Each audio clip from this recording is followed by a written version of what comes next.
Bom dia, boa tarde, boa noite, tudo bem? Aqui mais uma vez é o professor Leandro e nós vamos dar continuidade aos conteúdos da disciplina Educação Física. Aí você me pergunta, Leandro, que conteúdo nós vamos ver hoje? Moçada, hoje nós vamos ver o conteúdo luta, sendo mais específico ao esporte luta olímpica. Aí você me diz, espera aí, Leandro, eu estou olhando para o slide aqui e eu estou vendo um outro nome aí, um nome chamado grappling. O que quer dizer grappling? Moçada, se você for analisar apenas pelo português, você não vai conseguir entender direito, porque essa palavra ela está em inglês. Então você precisa saber o que quer dizer em inglês para você poder entender. Mas o professor Leandro colocou no segundo slide uma denominação do que é o grappling. Quer ver? Presta atenção aqui comigo. Moçada, então vamos aqui para o conceito de grappling, que falamos agora há pouco. Vou ler e vou tentar explicar para vocês da melhor maneira possível, ok? Presta atenção. Conceito. Luta corpo a corpo ou luta agarrada. Do inglês, grappling. É uma expressão utilizada para generalizar qualquer estilo de luta agarrada, seja em pé ou no chão. O que isso quer dizer? Moçada, o nome grappling ele é um nome de origem inglesa, de origem do idioma inglês. Então você, se fosse analisar pelo português, você não ia entender. Mas aqui nós explicamos para vocês que o grappling ele é um nome de origem inglesa, que ele serve para denominar qualquer esporte de luta agarrado, seja ele em pé ou no solo. Aí você me pergunta, Leandro, luta agarrada em pé e no solo? Não entendi. Moçada, existem lutas, esportes de luta, né? Que acontece tanto em pé quanto no solo. Isso, esportes agarrados. Que esportes são esses, Leandro? Eu vou dar dois exemplos para vocês, que são os exemplos que as pessoas mais conhecem. O judô, por exemplo. O judô é um esporte de luta. Ele é um esporte agarrado, ou seja, é um esporte grappling. Mas ele acontece em pé, na maioria das vezes. O objetivo é derrubar o atleta de costa no chão, para assim você conseguir pontos, ou então, dependendo da forma como que você derruba ele no chão, você conseguir logo a vitória. Contudo, existe também o jiu-jitsu, que o jiu-jitsu é um esporte de luta grappling, ou seja, agarrado. Só que ele acontece, na maioria das vezes, no chão, onde os atletas agarrados eles tentam fazer chaves de braço, chave de perna, estrangulamento, para tentar imobilizar o adversário e ganhar a luta. Então perceba a diferença. No jiu-jitsu, a luta acontece no chão, na maior parte do tempo. E no judô, a luta acontece em pé, na maior parte do tempo. Por isso ele fez essa diferença em luta no solo e luta em pé. Beleza? Nós vamos lá. É a arte de controlar o corpo do oponente. Pode ser aplicada em luta em pé e luta de solo. Conseguimos entender isso? Vamos lá. Só que a palavra grappling, moçada, além de ser usada para denominar esportes de luta agarrado, ele também tem outra denominação. Quer ver? Presta atenção comigo. Atenção. A expressão grappling também se refere a uma técnica de imobilização ou uma manobra evasiva. Tanto que eu coloquei para vocês aqui em negrito. Por quê? Porque a palavra grappling também pode ser utilizada a uma técnica de imobilização ou uma manobra evasiva. Leandro, o que é uma manobra evasiva? É como se fosse uma manobra de saída. De alguma pessoa está querendo te aplicar algum golpe, te agarrar e fazer algum golpe, e tu sair daquele golpe, ou seja, executar uma manobra evasiva, também pode ser denominada de grappling. Então, o grappling ele pode ser usado para denominar lutas agarradas tanto em pé quanto no solo, mas também pode ser utilizado para denominar uma técnica de imobilização ou então uma manobra evasiva, tipo você saindo de um golpe que algum atleta tenha lhe dado. Conseguimos entender? Quer ver? Presta atenção aqui para eu explicar isso melhor para vocês. A qual se dá por meio do domínio do oponente. Atenção! É uma forma de combate muito utilizada em táticas policiais e esportes de contato, como a luta livre, do inglês wrestling. Então o que ele está dizendo aqui? Ele está dizendo, moçada, que fora dos esportes de luta, o grappling também é utilizado principalmente em táticas policiais. Por quê? Porque, moçada, o policial, ele não estudou pra caramba, passou em concurso público, fez curso de formação para simplesmente agredir as pessoas. Não. O policial, ele não treinou, ele não estudou para isso. Ele estudou e treinou, fez curso de formação para conseguir imobilizar alguma pessoa que esteja fazendo algo errado, que seja um bandido, ou então que seja apenas uma pessoa alterada. E a melhor forma de se imobilizar alguém seria utilizando o grappling. Seria você utilizando manobras de controle, ou de estrangulamento, ou de fazer com que a pessoa fique imobilizada, técnicas de imobilização, até a pessoa poder ser algemada e ser controlada. Então, essas táticas de grappling que nós falamos aqui, técnicas de imobilização, elas são muito utilizadas pelos policiais. E também são utilizados em esportes de contato. Que esporte de contato é esse, Leandro? Exemplo que você conhece bastante, o MMA. Porque o MMA ele não é somente um esporte grappling. Porque eles começam lutando em pé e eles podem dar soco, chute, fazer qualquer coisa aqui em cima para tentar nocautear o adversário. Mas também podem se agarrar, ir para o chão e continuar a luta no chão. Você percebe a diferença no esporte boxe. Por exemplo, no esporte boxe, você começa a lutar boxe aqui, se você acertar um soco no seu adversário e o seu adversário cair, você não vai para cima dele para continuar a luta no chão. Não. Você vai sair de perto dele, vai esperar ele se recuperar, ver se ele consegue se recuperar, se levantar e você continuar a luta, de acordo com o que o juiz decidir. No MMA, não.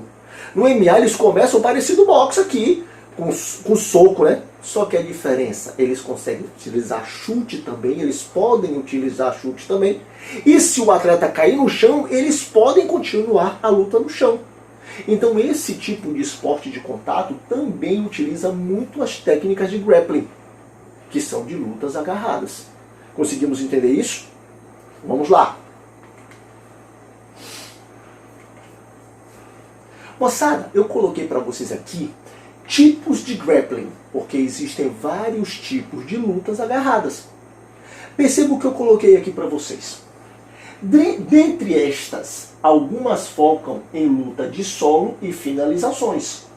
Outras em evitar o solo a todo custo, focando em quedas. Então existe dois tipos de lutas grappling, que são lutas agarradas.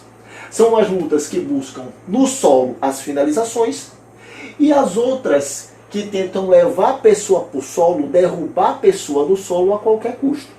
Mas eu coloquei para vocês aqui uma relação de lutas para você ver o tanto de luta agarrada, o tanto de luta grappling que existe.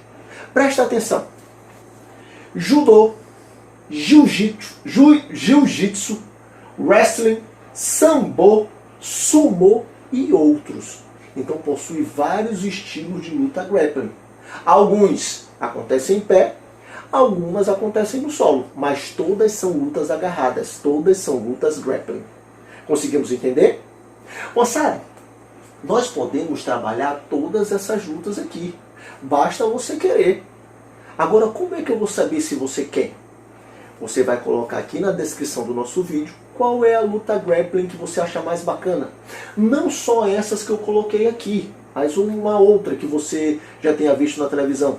Se tiver muitos comentários, a gente pode tentar fazer uma aula específica de uma luta grappling que a gente não conheça, né? A gente estudar, analisar e tentar apresentar uma aula bacana para vocês. Vocês podem pedir ou pela descrição do vídeo ou pelas nossas redes sociais. Ou então pelo meu WhatsApp pessoal, para os meus alunos. Beleza? Mas, moçada, nós vamos continuar a aula agora falando sobre uma luta grappling. Que luta é essa, Leandro? Presta atenção aqui comigo. Moçada, nós vamos falar da luta olímpica, que realmente é o conteúdo dessa aula. Se você me disser, Leandro, o que quer dizer luta olímpica? Eu digo para você, se você analisar o nome, você vai ter uma ideia do que seja. Concorda comigo? Porque aqui está em português. Você consegue entender o que quer dizer luta. e você consegue entender também o que quer dizer olímpica. Beleza? Então vamos ver. Luta olímpica. Na minha cabeça, na cabeça do professor Leandro, eu consigo entender que é uma luta que acontece na Olimpíada. Beleza? É mais ou menos isso, moçada. Mas eu vou tentar explicar para vocês exatamente o que é essa luta. Quer ver? Preste atenção aqui comigo. Moçada, vamos para o conceito do que é a luta olímpica. Quer ver? Presta atenção comigo aqui, porque ela existe uma particularidade. Na luta olímpica existe uma divisão. Quer ver? Presta atenção comigo. Conceito. Luta olímpica é o nome dado a dois estilos de lutas. A luta livre e a luta greco-romana, que são disputadas nas Olimpíadas. Percebeu por que o nome é luta olímpica? Só que essa luta olímpica ela é dividida em dois. Ela tem o estilo livre, que eu coloquei para vocês aqui em negrito, e possui a greco-romana. Aí você me pergunta, Leandro, qual é a diferença de cada uma delas entre o estilo livre e a greco-romana? Vou já explicar para vocês. Espera aí. Vamos continuar aqui no nosso conceito. A luta olímpica, tanto a luta greco-romana quanto a luta estilo livre, em inglês é conhecida como wrestling. Falamos agora há pouco para vocês. Que contém o seu significado o princípio da luta, que é prender, segurar ou imobilizar. Então, moçada, o wrestling que nós colocamos aqui, ó, a tradução para o português é uma tradução que reflete o que realmente é essa luta, o que realmente é esse esporte de luta. Ele diz que o wrestling tem um significado como prender, segurar ou imobilizar. Então, o próprio nome wrestling, a tradução já dá o significado à luta. Agora perceba, moçada, a diferença entre a luta livre, estilo livre, e o estilo greco-romano. Vem aqui comigo, ó. Primeiro, a greco-romana. Atenção. A luta greco-romana tem origem na Grécia, pelo próprio nome, moçada. Greco-romana. Beleza? Então o nome já diz tudo para vocês. Na Grécia Antiga. E fazia parte do pentathlon. Eu botei bem aqui em negrito para vocês, pentathlon. O que é pentathlon, Leandro? Moçada, pentathlon você pode começar a entender quando o Brasil era pentacampeão do mundo. Quando o Brasil era pentacampeão do mundo, ele tinha quantos títulos? Você que gosta de futebol lembra. Tinha, ó, 5 títulos. Porque o penta, ele é um prefixo que vai dizer para vocês, que vai se referir a 5. Então o pentathlon era uma modalidade onde tinha reunido 5 modalidades diferentes. Dentro dessas 5 modalidades estava a luta greco-romana. Conseguimos entender isso? Então vamos lá. Força física e estratégia, que eu botei em negrito, eram as duas principais qualidades que um atleta de luta greco-romana deveria ter para ser bem sucedido nos tempos iniciais desse esporte. Moçada, no esporte de luta a técnica é fundamental, claro, isso é indiscutível, mas a força também é muito importante, porque se você conseguir aliar a técnica com a força, principalmente no esporte grappling, é fundamental, é super importante.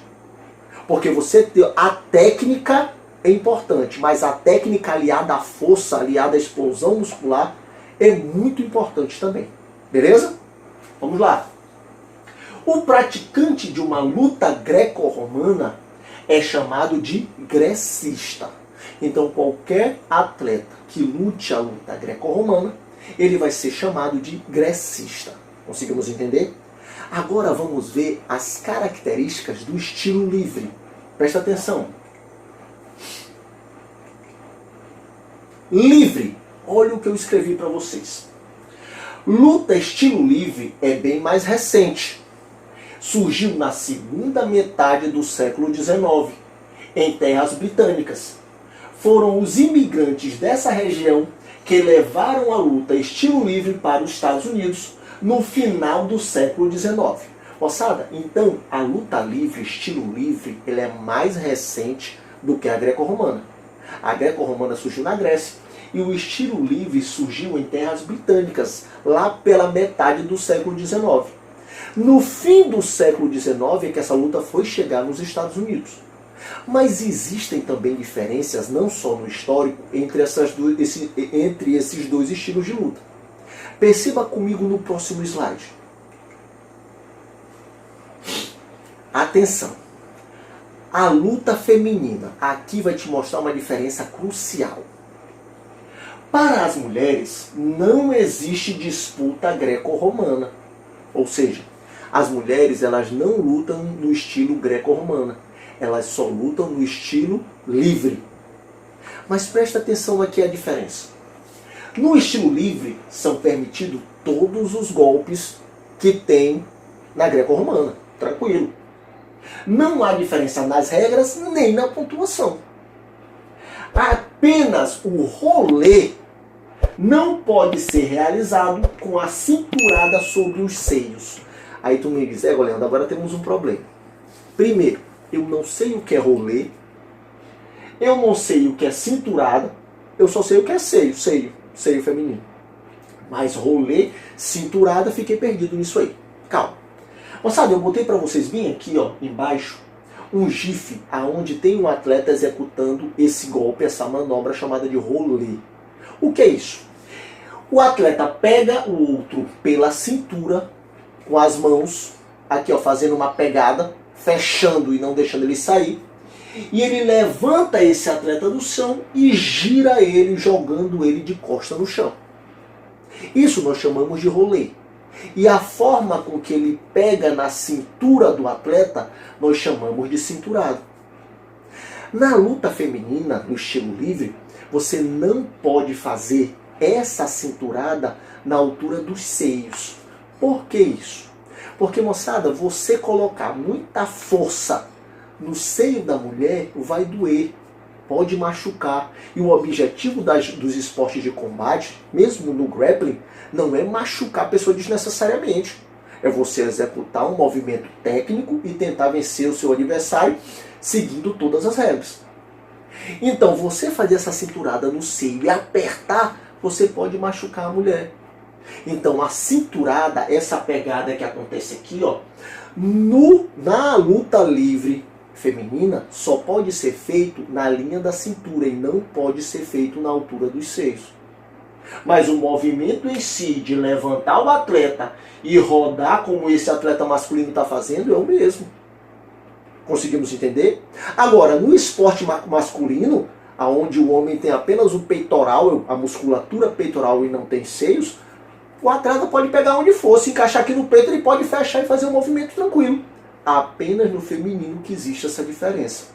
Aí você já começa a entender a pequena diferença entre o estilo livre e a luta greco-romana. Beleza? Nós vamos continuar. Principais diferenças entre os dois estilos, entre o estilo livre e a greco-romana, ok? Agora há pouco falamos uma diferença mais voltada para a luta feminina, que ela não luta greco-romana e luta apenas o estilo livre. Agora você vai ter principais diferenças entre os dois, entre a greco-romana e o estilo livre, independente do gênero, independente do sexo, ok? A principal diferença entre esses dois estilos está relacionada com as partes do corpo que são permitidas para dar os golpes e movimentos. Ou seja, moçada, a diferença entre o estilo livre e a greco-romana é porque um você pode usar umas partes do corpo e no outro você não pode. Mas que partes do corpo são essas, Leandro? Presta atenção comigo. Na greco-romana, o lutador pode utilizar somente os braços e o tronco para realizar defesa e ataque. No estilo livre, o lutador pode usar qualquer parte do corpo para atacar e defender. Então, moçada, vamos lá. Na luta greco-romana, você só pode usar os braços e os troncos, tanto para atacar quanto para defender. Para atacar o seu adversário, você tem que pegar na mão ou no tronco. Para se defender, você tem que usar a mão ou o tronco. No caso do estilo livre, nós temos uma diferença. Você pode usar qualquer parte do corpo, tanto para atacar quanto para defender. No estilo livre, você pode atacar no braço do oponente, no tronco do oponente, na perna do oponente, na coxa do oponente. Aonde der para pegar, você pode pegar. E para se defender, você também pode utilizar os braços, as pernas, o tronco, de qualquer forma. Então essa é a principal diferença entre o estilo livre e a greco-romana. Conseguimos entender isso? Vamos lá!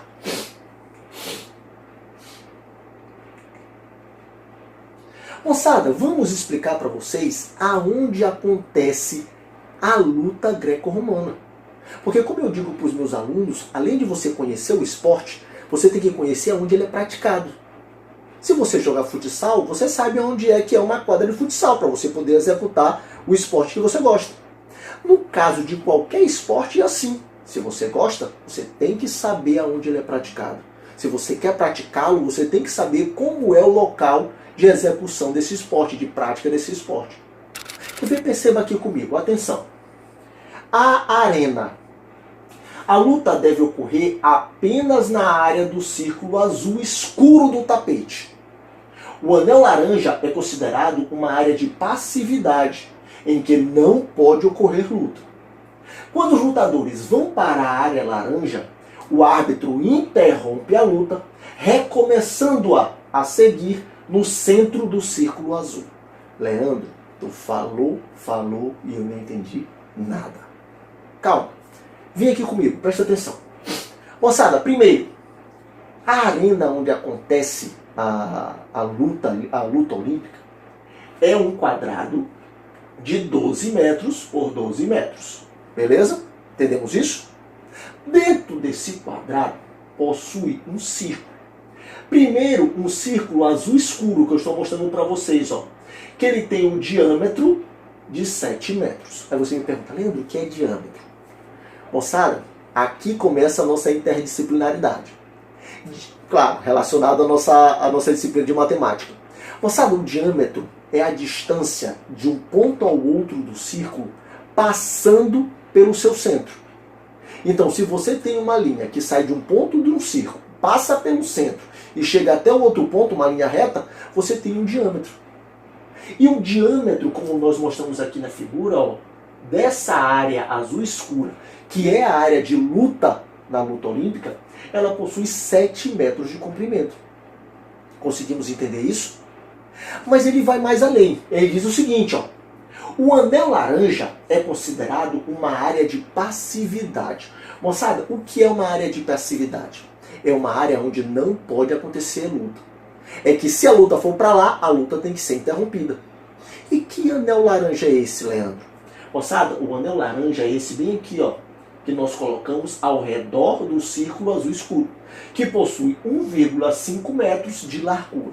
Então, se você estiver lutando nessa área azul escura e você lutando cair ou então vir andando para essa parte laranja, vai ser interrompida a luta pelo árbitro, porque essa área é uma área de passividade. E ele vai voltar novamente a luta para o centro do círculo, onde nós temos aqui, que é um círculo de 1 metro. Então você tem que entender o seguinte, a luta olímpica acontece dentro do círculo azul escuro, que possui 7 metros de comprimento, claro, de diâmetro. E se a luta for para a parte laranja, que é uma área de passividade, a luta é interrompida e volta novamente para o centro do círculo azul escuro. Conseguimos entender isso? Então vamos lá. Moçada, equipamentos. Nós vamos mostrar para vocês os equipamentos tanto do estilo livre quanto da greco-romana, da nossa luta olímpica. Quer ver? Presta atenção aqui comigo. Nós colocamos para vocês 6 equipamentos.